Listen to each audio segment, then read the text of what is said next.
আলোচ্য বিষয় বিগত 3 জুমা যাবত হুদাইবিয়ার সন্ধি অথবা হুদাইবিয়ার চুক্তি সম্পর্কে আলোচনা। আজকের শেষ পর্ব, হুদাইবিয়ার সন্ধি অথবা চুক্তি কেন হয়েছিল।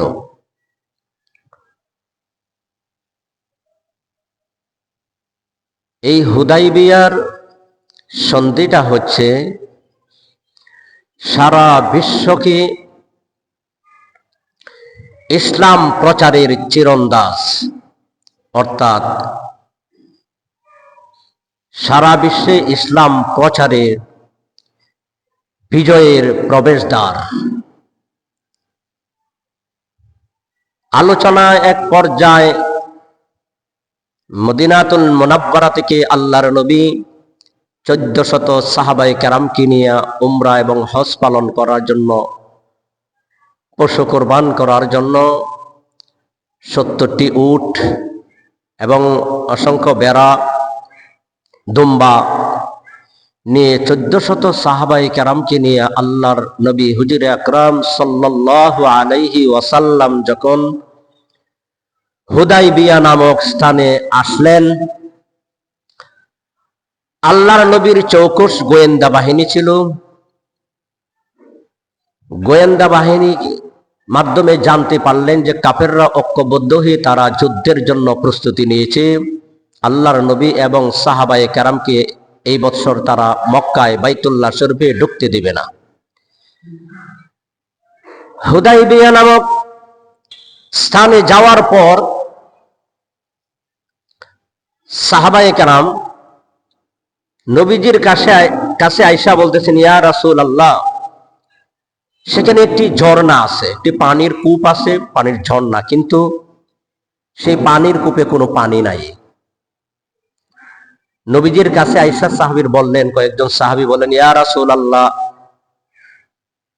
মুসলিম মুজাহিদ বাহিনী পানির কষ্টে, আমাদের উটগুলো পানির অনেক সমস্যায়, পিপাসায় কাতর। যে কুয়া, যে ঝর্ণা এখানে আছে, সে কুয়ায় কোনো পানি নাই, শুকনো। আল্লাহর নবী হুজুর আকরাম সাল্লাল্লাহু আলাইহি ওয়াসাল্লাম একটি তীর বের করে সাহাবীকে বললেন, এই তীর কুয়ার মধ্যে নিক্ষেপ করো, আল্লাহর হুকুমে পানি উঠবে। সেই তীরখানা আনার পর, তীরখানা যখন আল্লাহর নবীর বরকতি হাত দিয়ে যখন তীর দিলেন, এই তীরটা ওই কূপের মধ্যে নিক্ষেপ করো, কুয়ার মধ্যে নিক্ষেপ করো, তখন ওই তীরখানা যখন কুয়ার মধ্যে নিক্ষেপ করা হলো, শুকনো কুয়া থেকে পানির প্রবাহ সৃষ্টি হয়ে গেছে। সুবহানাল্লাহ। এটা ছিল হুদাইবিয়ার সন্ধির নবীজির একটি মুআজিজা। সুবহানাল্লাহ। এত পানি প্রবাহিত, পানির ফোয়ারা সৃষ্টি হলো। যতদিন সাহাবায়ে কেরাম আল্লাহর নবী ওখানে ছিলেন, হুদাইবিয়া নামক স্থানে যতদিন ছিলেন, ততদিন পানির আর অভাব ছিল না। 1400 সাহাবা এবং উট, দুম্বা সকলেই তৃপ্তি অনুসারে পানি পান করেছিলেন। সুবহানাল্লাহ। এটা নবীজির একটি মুআজিজা ছিল। তো গত জুমা আলোচনা এখানে রেখে দিয়েছিলাম যে মক্কার কুরাইশ কাফেরদের পক্ষ থেকে অনেকগুলি তারা দূত, বার্তাবাহক তারা পাঠিয়েছিল মুহাম্মদ সাল্লাল্লাহু আলাইহি সাল্লাম। নবী করিম সাল্লাল্লাহু আলাইহি সাল্লামকে বলল যে এই বছর আপনারা মক্কায় ঢুকতে পারবেন না, যাইতেই পারবেন না। তার কারণ হলো, যদি যান তাহলে যুদ্ধ হবে। তা আল্লাহর নবী বলেছেন যে আমরা যুদ্ধ করার জন্য আসি নাই, আমরা উমরা পালন করে আমরা চলে যাব। আমরা তো হজের উদ্দেশ্যে এসেছি, হজ এবং উমরার উদ্দেশ্যে এসেছি। আমরা উমরা হজের সময় আমাদেরকে বাধা দিবা না, আর যদি বাধা দাও তাহলে আমরাও যুদ্ধে লিপ্ত হব, আর যদি বাধা না দাও তাহলে আমরা হজ করে, পশু কোরবান করে আমরা মদিনায় ফিরে যাব, চলে যাব। শেষ পর্যন্ত তারা একজনের পর আরেকজন পাঠালো, তারা বিশ্বাসই করে না যে না, মুহাম্মদ সাল্লাল্লাহু আলাইহি ওয়াসাল্লাম 1400 সাহাবায়ে কেরামকে নিয়ে মক্কায় ঢুকবে, ঢোকার পরে এরপরে আমাদের উপর হামলা করবে, গোটা মক্কা দখল করে নিবে। এটা ছিল তাদের যোগফল, এটা ছিল তাদের পরিকল্পনা। এখন মুরব্বীরা যারা বলল যে না, যুদ্ধ বিদ্রোহ করে লাভ নাই, আমরা আপোষ হয়ে যাই, মীমাংসার মধ্যে চলে আসি, তখন কাফিরদের মধ্যে যুবক যারা ছিল, যুবক তরুণ, তাদের রক্ত তো গরম, শক্তি বেশি না, তারা বলে না, মোকাবেলা করব। তার মুরব্বীরা তাদেরকে থামিয়ে দিলেন যে আমাদের সে বেশি বুঝো না। তখন যুবকেরা 60 থেকে 70-80 জন যুবক কাফের মুসলিম শিবিরে তাবুতে তারা হামলা করার উদ্দেশ্যে তারা একটি তাকলিম পাহাড়ের দেখি নিচে নেমে গুহার পথ দিকে যখন ওই তাবুতে মুসলিম শিবিরে যখন হামলা করবে, আল্লাহ রাসূল তো রণকৌশল ছিলেন, সেখানে একজন মানে আল্লাহ রাসূল গোয়েন্দা হিসাবে একজন সাহাবী, অনেকজন সাহাবী একজনকে লিডার, একজনকে সেনাপতি বানায় এখানে আপনার পাহারা দেওয়ার জন্য আল্লাহ রাসূল আগে নিয়োগ করে রেখেছিলেন। সুবহানাল্লাহ। তো এখানে যুবকরা যখন তারা চিন্তা ভাবনা ছিল আমরা এখানে মুসলিম শিবিরে হামলা করব, এই তাবুতে হামলা করব, আল্লাহ রাসূল যে সাহাবী নিয়োগ করছিলেন ওই সাহাবী ওনার দল নিয়ে ওই যুবকদেরকে আটকিয়ে ফেললেন, বন্দি করে ফেললেন। ওই 60-70 জন কাফের যুবককে বন্দি করে নবীজির কাছে নিয়ে আসলেন। সুবহানাল্লাহ।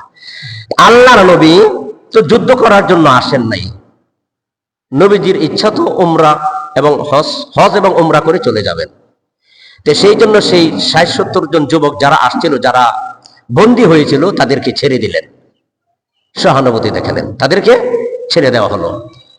আলোচনা এখানে রেখে দিয়েছিলাম, হযরত নবীজির পক্ষ থেকে আল্লাহর নবী হুজুর আকরাম সাল্লাল্লাহু আলাইহি ওয়াসাল্লাম, নবীজির বিশিষ্ট সাহাবী, নবীজির জামাই, 2 মেয়ের জামাই হযরত উসমান ইবনে আফফান রাদিয়াল্লাহু তাআলা আনহুকে পাঠিয়েছিলেন। তো উসমান রাদিয়াল্লাহু তাআলা আনহুকে পাঠানোর পর তারা উসমানকে বন্দী করে অথবা আটকে রেখেছিল। অথচ আল্লাহর নবীর কাছে খবর এসেছিল উসমানকে হত্যা করা হয়েছে। আল্লাহর নবী 1400 সাহাবায়ে কেরামকে শপথ গ্রহণ করেছিলেন, একজনের হাতে আরেকজন। আল্লাহ পাক বলেছিলেন যে আপনাদের হাতে আমি আল্লাহর হাত। সেই শপথটা ছিল, সেই বায়াত ছিল রিদওয়ানের বায়াত, অর্থাৎ সন্তুষ্টির বায়াত। কোন সুবহানাল্লাহ। আজকে যদি তাম পৃথিবীতে মুসলমানেরা নির্যাতিত, লাঞ্ছিত, অপমানিত, মুসলমানরা এমন ভাবে নির্যাতিত, কাশ্মীরের মুসলমান, চেচনিয়ার মুসলমান, মায়ানমারের মুসলমান, ইরাকের মুসলমান, ফিলিস্তিনের মুসলমান, সারা বিশ্বে মুসলমানেরা এমন ভাবে অত্যাচারিত। আজকে মুসলিম শাসকরা যদি সকল মুসলিম ঐক্যবদ্ধ হয়ে যদি সন্তুষ্টির বয়াত যদি নিত, তাহলে কাফেরদের তো কাফেররা কখনো সাহস করতে পারত না যে মুসলিমদেরকে হত্যা করার, কখনো সাহস করতে পারত না। আজকে যদি গোটা মুসলিম শাসকগুলি ঐক্যবদ্ধ হয়ে, মুসলমানেরা ঐক্যবদ্ধ হয়ে বাতিলের বিরুদ্ধে সন্তুষ্টির বয়াত, রেদওয়ান মানে সন্তুষ্টির বয়াত, যে বয়াতে আল্লাহ পাক রাব্বুল আলামিন সন্তুষ্ট হয়েছিলেন নবীর প্রতি, যে সমস্ত সাহাবায়ে কেরামের প্রতি। হাদিস শরীফে বলা হয়েছে যে 1400 সাহাবায়ে কেরাম নবীজির হাতে হাত রেখে সন্তুষ্টির বয়াত গ্রহণ, শপথ গ্রহণ করেছিলেন। তাদের জন্য আল্লাহ পাক রাব্বুল আলামিন একটি সাহাবী জাহান্নামে প্রবেশ করবে, সকলের জন্য জান্নাত নির্ধারণ করেছেন। কোন সুবহানাল্লাহ।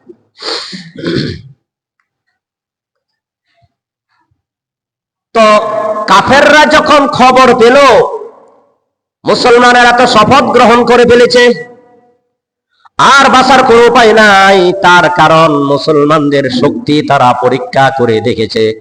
ইতিপূর্বে 3টি যুদ্ধ হয়েছে। হিজরতের পরের বছর দ্বিতীয় হিজরিতে বদরের যুদ্ধ, এরপরে উহুদের যুদ্ধ, এরপরে খন্দকের যুদ্ধ। তারা মুসলমানদের শক্তি পরীক্ষা করে দেখেছে যে মুসলমানেরা বদরের যুদ্ধে, বদরের ময়দানে এমন কুবানি কুবাইছে, আমরা সংখ্যাগরিষ্ঠ বেশি ছিলাম, মুসলমান ছিল 313 জন, এরপরেও আমরা মায়ের খেয়ে এসেছি। মুসলমানদের শক্তি সম্পর্ক তাদের জানা। মুসলমানেরা আল্লাহ ছাড়া কারো কাছে মাথা নত করে না। সেই জন্য কাফেরদের পক্ষ থেকে একজনকে পাঠানো হলো সুহাইল বিন আমর, মানে সেটাকে মীমাংসা করার জন্য সুহাইল বিন আমরকে পাঠালেন। সুহাইল বিন আমর হুদাইবিয়া নামক স্থানে এসে বলল যে যুদ্ধ বিদ্রোহের দরকার নাই, আমরা আপোষ হয়ে যাই। কি হয়ে যাই? মীমাংসা করি, আমরা আপোষ হয়ে যাই। হযরত ওসমান ইবনে আফফান রাদিয়াল্লাহু তাআলা আনহুকে তারা ছেড়ে দিল। যখন শুনছে মুসলমানেরা শপথ গ্রহণ করেছে, 1400 সাহাবী, তারা ওসমান হত্যার বদলা না নিয়ে মদিনায় কখনো যাবে না, তারা যুদ্ধের জন্য প্রস্তুত, শপথ গ্রহণ করে ফেলেছে। তখন সুহাইল বিন আমর আয়েশা নবী করিম সাল্লাল্লাহু আলাইহি সাল্লামের কাছে যেন আমরা একটা চুক্তিতে আবদ্ধ হই, যাতে আমাদের মধ্যে এই যুদ্ধ বিদ্রোহ মারামারি কাটাকাটি যেন না থাকে। আপোষ কি? মীমাংসা কি? হুদাইবিয়া সন্ধি কেন বলা হয়? এই চুক্তিটা হয়েছিল হুদাইবিয়া নামক স্থানে, এই জন্য সেটাকে হুদাইবিয়া নামক চুক্তি অথবা সন্ধি বলা হলো। 4 দফা। কয় দফা? 4 দফা। 4 দফা কর্মসূচি, মানে এই চুক্তি 4 দফা সন্ধি করেছিল। প্রথম দফা হচ্ছে কাফেরদের পক্ষ থেকে যিনি এসেছিলেন, আসলো, তার নাম হলো সুহাইল বিন আমর। সুহাইল বিন আমরে বলল, লন আমরা চুক্তি করি। চুক্তি রাখি। আল্লাহর নবী কাফেরদের সাথে চুক্তি কেন করলেন? কেন এত নমনীয়তা দেখালেন? ফয়সালা হলো আল্লাহর। কার পক্ষ থেকে ফয়সালা? আল্লাহ পাকের পক্ষ থেকে ফয়সালা। সুহাইল বিন আমর বলল, এই বছর আপনারা হজ করতে পারবেন না। 1 নম্বর চুক্তি, 1 নম্বর দফা চুক্তি হচ্ছে এই বছর আপনারা কি করতে পারবেন না, এখান থেকে আপনারা মদিনা চলে যাবেন।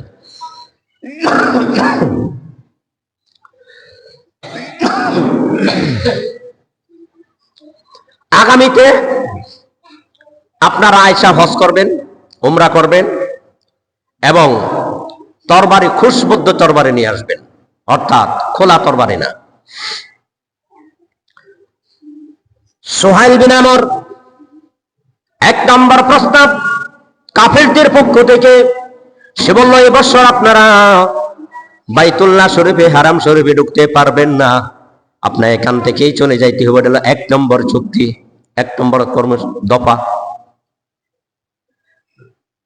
যে কেন আগামীতে আসবেন, কাফেরদের পক্ষ থেকে কোনো বাধা দেওয়া হবে না এবং কোনো যুদ্ধ বিদ্রোহ হবে না। এই বছর 1 নম্বরটা কি? 1 নম্বর দফা কি? এই বছর হজ না করে এখান থেকে মদিনা চলে যাবেন। এই বছর আপনাদেরকে মক্কায় ঢুকতে দেওয়া হবে না, হলো 1 নম্বর চুক্তি। 2 নম্বর চুক্তি হলো মক্কা থেকে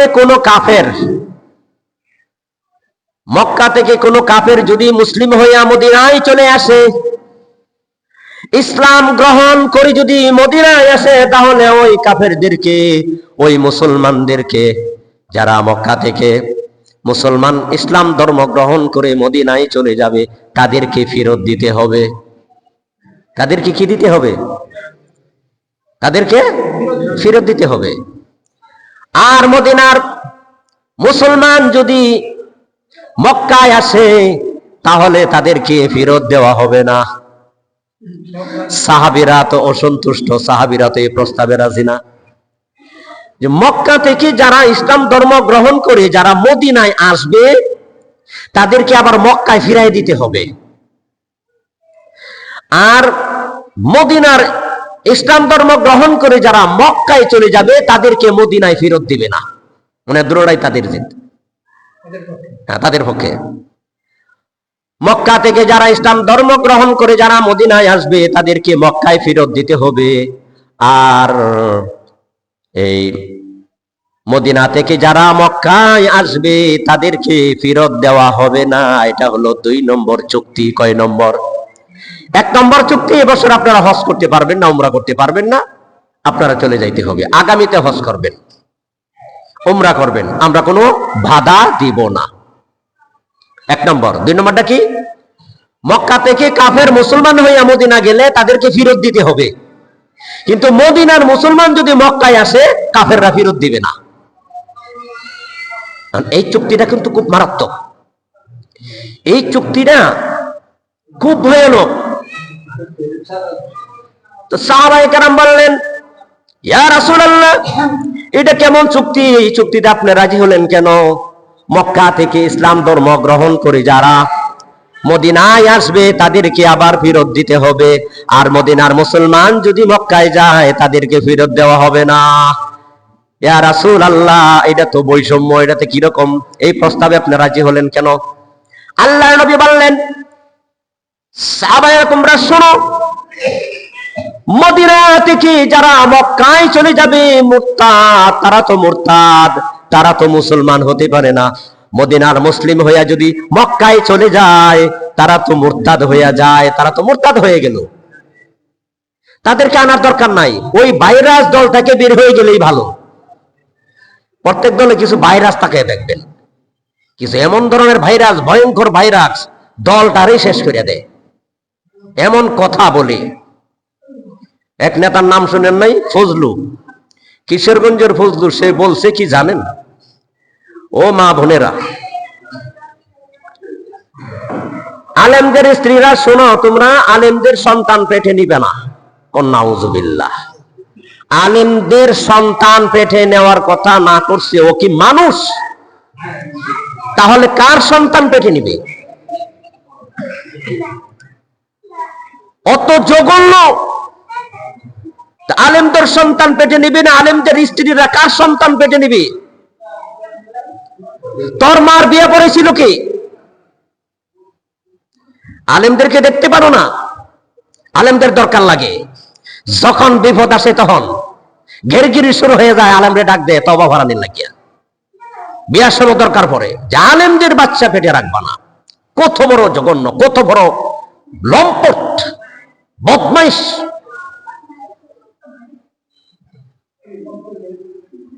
তো এরকম প্রত্যেক দলে কিছু ভাইরাস থাকে। আল্লাহ নবী বললেন, সাহাবায়ে কেরাম তোমরা শোনো, মক্কা থেকে যারা আসবে, মুসলিম হইয়া যারা আসবে, তাদেরকে ফেরত দেওয়া হবে। সাহাবায়ে কেরাম বলেন, ইয়া রাসূলুল্লাহ, যারা মুসলিম হইয়া মক্কা থেকে মদিনায় আসবে, তাদেরকে আবার ফেরত দিলে তাদের উপরে তো জুলুম নির্যাতন হবে। আল্লাহ নবী বললেন, মক্কা থেকে যারা মদিনায় আসবে মুসলিম হইয়া, তাদেরকে ফেরত দিব, তাদের জুলুম নির্যাতন কিন্তু জেনে রাখো, আল্লাহ পাক রব্বুল আলামিন তাদের মুক্তির ব্যবস্থা করবেন। সুবহানাল্লাহ, তাদের মুক্তির ব্যবস্থা হয়েছিল। আর মদিনায় ইসলাম ধর্ম গ্রহণ করে যারা মক্কায় চলে যাবে, ওরা মুরতাদ, ওরা আর মুসলমান থাকবে না, ওদেরকে আনার দরকার নাই। তাহলে 1 নম্বর চুক্তি, এবছর হজ করতে পারবেন না, ভালো করে মুখস্থ রাখবেন। 1 নম্বর চুক্তি হলো, সন্ধি হলো, এই বছর হজ করতে পারবেন না, এখান থেকে চলে যাবেন, আগামীতে হজ করবেন, উমরা করবেন। আর মক্কা থেকে 2 নম্বর চুক্তি হলো, মক্কা থেকে যে সমস্ত কাফের মুসলমান হইয়া মদিনায় চলে যাবে, তাদেরকে ফেরত দিতে হবে মক্কায়। কিন্তু মদিনার মুসলমান যদি মক্কায় আসে, তাদেরকে তারা ফেরত দিবে না। 2 নম্বর চুক্তি। আল্লাহ নবী ওই প্রস্তাবে রাজি হলেন। 3 নম্বর চুক্তি হলো মুসলমান এবং কাফেরদের মধ্যে 10 বছর কোনো যুদ্ধ হবে না। এই চুক্তিটা খুব এই চুক্তি হলো মুসলমানদের বিজয়ের চুক্তি। কোন সুবহানাল্লাহ। কারণ ইতিপূর্বে মক্কা থেকে যখন মদিনা গেলেন, এটা হলো 6ম হিজরি, 6 বছর পর মক্কায় আসলেন উমরা হজ করার জন্য। দ্বিতীয় বছর হচ্ছে আপনার বদরের যুদ্ধ, হিজরতের, এরপরে উহুদের যুদ্ধ, খন্দকের যুদ্ধ।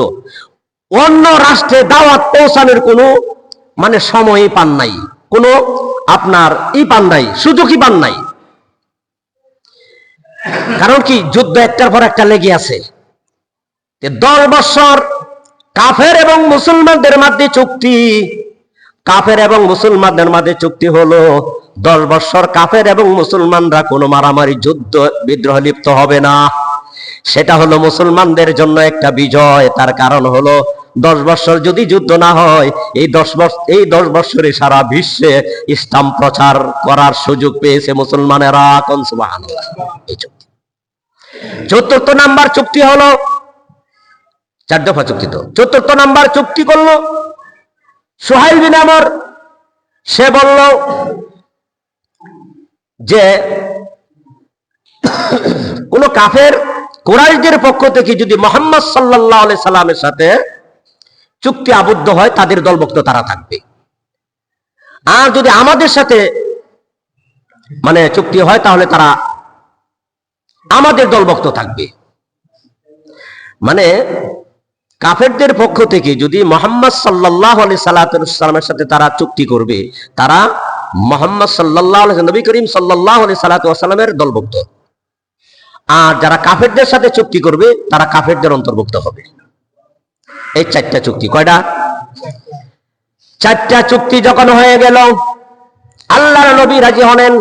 এটা তো লিখে রাখতে হবে, লেখার দায়িত্ব আল্লাহর নবী করিম সাল্লাল্লাহু আলাইহি ওয়াসাল্লাম, নবীজির জামাতা হযরত আলী করিম রাদিয়াল্লাহু তাআলা আনহাকে দায়িত্ব দিলেন। হযরত আলী করিম কাররামাল্লাহু ওয়াজহা, হযরত আলী রিদওয়ানুল্লাহি আজমাইন লেখা শুরু করলেন। এই চুক্তিটা হচ্ছে কাফেরদের, মুহাম্মদ সাল্লাল্লাহু আলাইহি সাল্লামের পক্ষ থেকে কাফেরদের সাথে সন্ধি, হুদাইবিয়া সন্ধি অথবা চুক্তি করা হলো যে লিখে রাখতে হবে। 1 নম্বর চুক্তি হলো এবছর হজ করতে পারবেন না। 2 নম্বর চুক্তি হলো মক্কা থেকে যারা ইসলাম ধর্ম গ্রহণ করে মদিনায় চলে যাবে, তাদেরকে ফেরত দিতে হবে। কিন্তু কোনো মুসলমান মদিনা থেকে যদি মক্কায় আসে, তাদেরকে ফেরত দেবে না। 3 নম্বর যুদ্ধ হলো 10 বছর আপনাদের মাঝে আর আমাদের মধ্যে কোনো যুদ্ধ হবে না। 4 নম্বর চুক্তি হলো কোন মুসলমানের সাথে যারা চুক্তি করবে, মুসলমানদের দলভুক্ত হবে। আর যারা আমাদের কুরাইশ কাফেরদের সাথে যারা চুক্তি করবে, তারা আমাদের দলভুক্ত হবে। এই 4 দফা চুক্তি যখন শেষ হলো, হযরত নবী করিম সাল্লাল্লাহু আলাইহি ওয়াসাল্লাম হযরত আলী রাদিয়াল্লাহু তাআলা আনহুকে বললেন, এটা লেখো।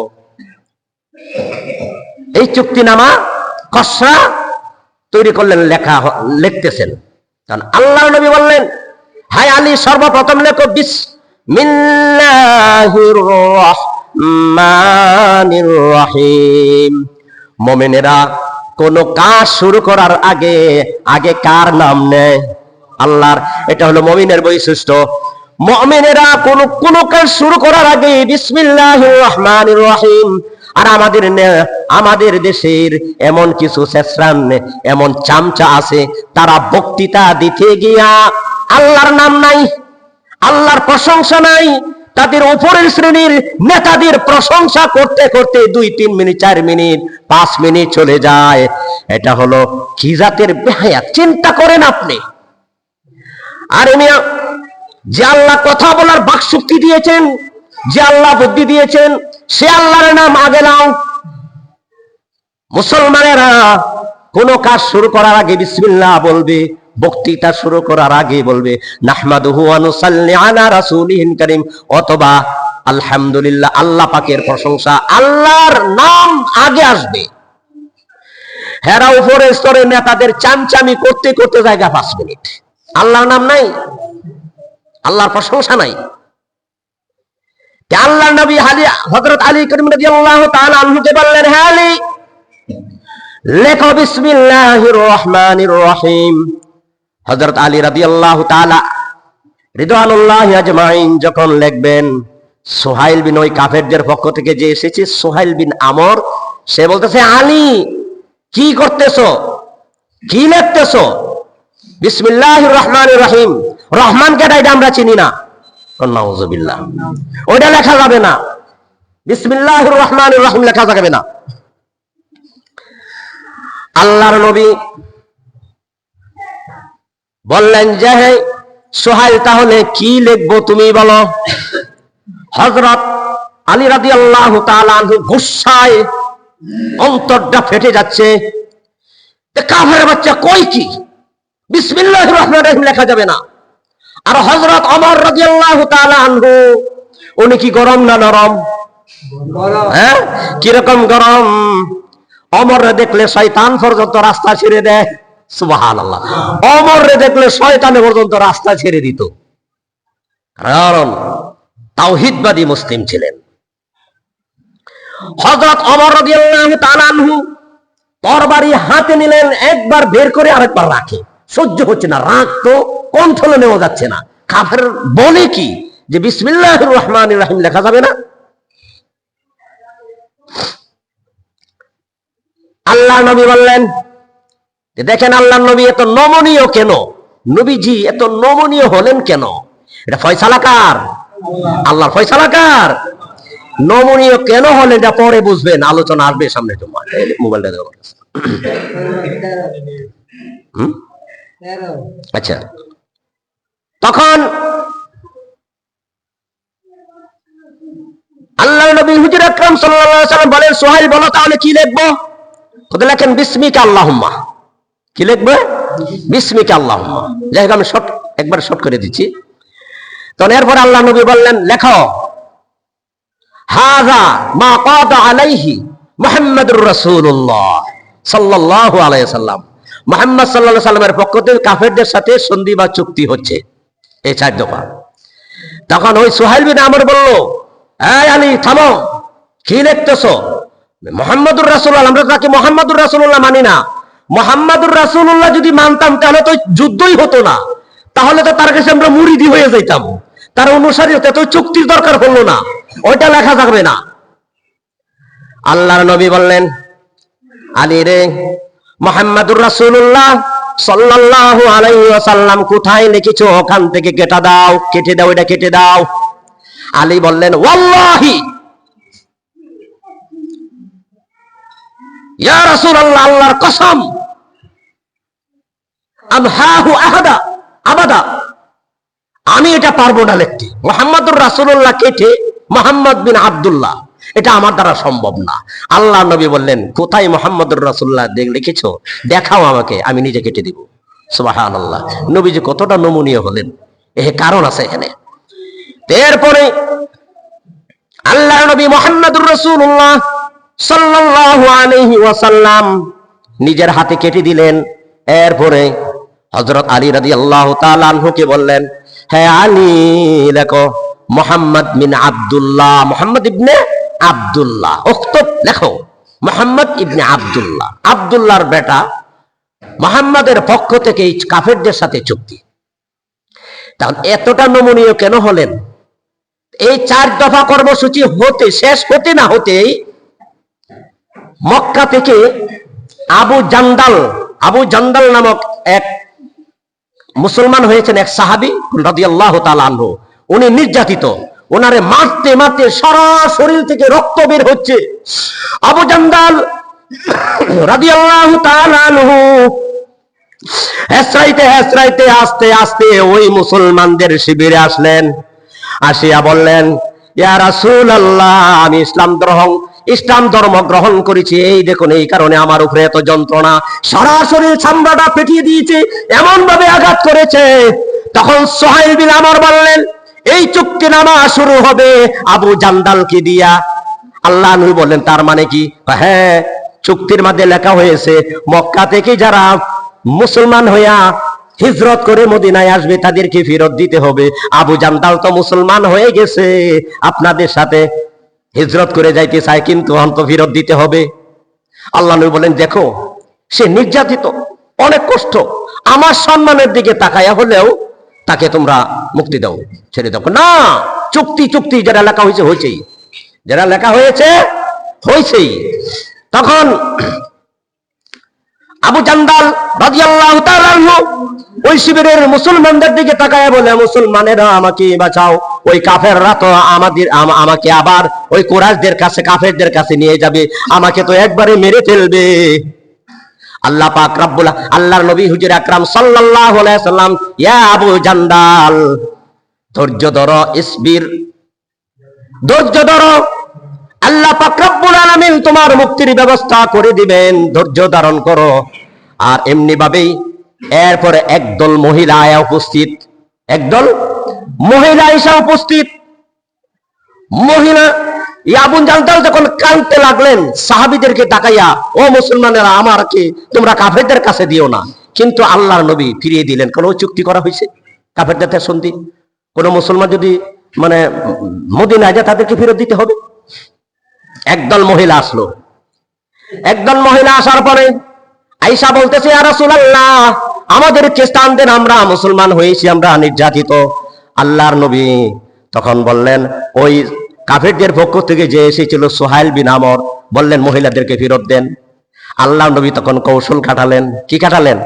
কৌশল, যে কাফেররা দেখো মহিলাদেরকে ফেরত দেওয়া হবে না, কেন না তোমরা চুক্তির মধ্যে লেখা হয়েছে মদিনা থেকে যে কোনো মানে মক্কা থেকে কোনো কাফের যদি মুসলমান হইয়া, পুরুষ যে মুসলমান মদিনায়, তাদেরকে ফেরত দিতে হবে।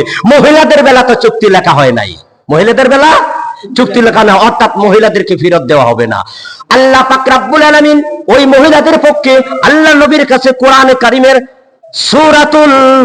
সূরাতে মুমতাহিনার 10 নম্বর আয়াত নাজিল করে দিলেন। আল্লাহ পাক রব্বুল আলামিন বলেন, ইয়া আইয়ুহাল্লাযীনা আমানু ইযা জাআকুমুল মুমিনাতু মুহাজিরাতিন ফামতাহিনুহুন্না আল্লাহু আ'লামু বিঈমানিহিন্না ফাইন আলিমতুমুহুন্না ফালা তারজিউহুন্না ইলাল কুফফার।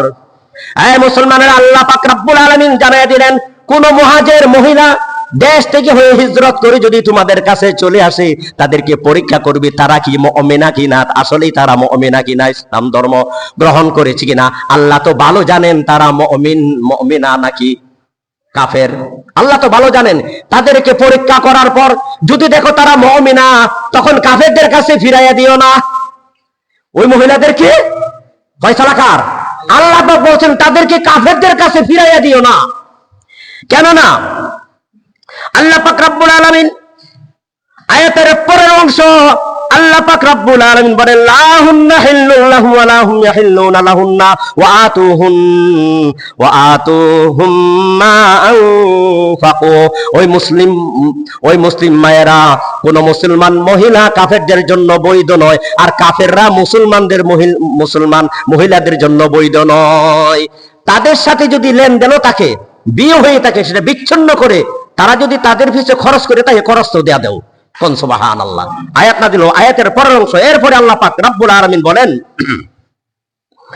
লা ওয়ালা জুনাহা আলাইকুম আন তানকিহুহুন্না ইযা আতাইতুমুহুন্না উজুরাহুন্না ওয়ালা তুমসিকু বি'সামিল কাওয়াফিরি ওয়াসআলু মা আনফাকতুম ওয়ালিয়াসআলু মা আনফাকু যালিকুম হুকমুল্লাহি ইয়াহকুমু বাইনাহুম ওয়াল্লাহু আলীমুন হাকীম।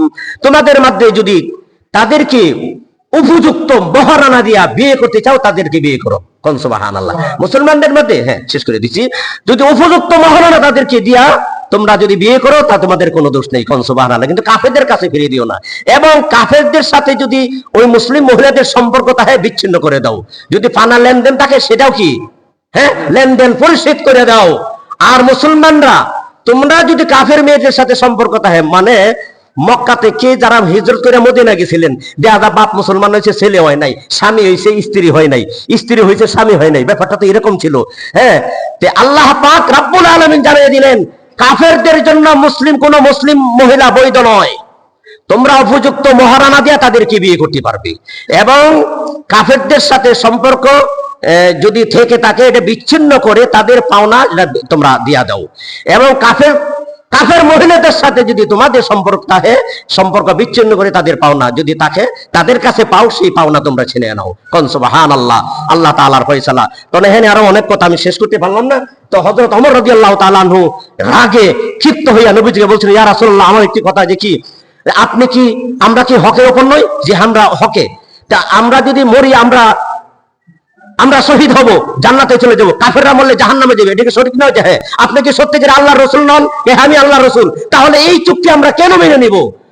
আল্লাহর রাসূল বললেন, হ্যাঁ ওমর, রাগ করো না, ফয়সালা আল্লাহর। ফয়সালা কার? আল্লাহর।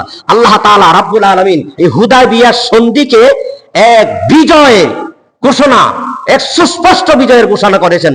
আল্লাহ পাক রব্বুল আলামিন কোরআনে কারিমে সূরাতুল ফাতহের প্রথম আয়াত আল্লাহ তাআলা বলে দিলেন, ইন্না ফাতাহনা লাকা ফাতাহাম মুবিনা। এই হুদায়বিয়ার সন্ধি, ওই চুক্তি হলো মুসলমানদের সুস্পষ্ট বিজয়। কোন সুবহানাল্লাহ। তো যাই হোক, বিজয় কেমনে হলো এটা আগামী জুম্মায় ইনশাআল্লাহ হবে। এই 4টা চুক্তির মধ্যে একটা চুক্তি হলো মুসলমান আর কাফেররা 10 বছর যুদ্ধ হবে না। কয় বছর? এই 10 বছরে আল্লাহর নবী সারা পৃথিবীতে, সারা বিশ্বে ইসলাম প্রচারের সুযোগ পেয়েছিলেন। কোন সুবহানাল্লাহ। ইতিপূর্বে শুধু মক্কা মদিনায় ইসলাম প্রচার করছেন, কিন্তু 10 বছর যুদ্ধ হবে না। ওই চুক্তি হওয়ার পর সারা বিশ্বে আল্লাহর নবী এই ইসলাম প্রচার করেছেন। 2 বছর পরে এখানে নিয়ে আসছিলেন 1400 সাহাবী। 2 বছর পরে 10,000 সাহাবায়ে কেরামকে নিয়ে মক্কা দখল করেছিলেন। কোন সুবহানাল্লাহ। আগামী জুম্মা মক্কা বিজয়ের ঘটনা আসবে। আল্লাহ তাআলা আমাদেরকে আমল করার তৌফিক দান করুন। বলেন আমিন। ওয়া আখিরু দাওয়ানা।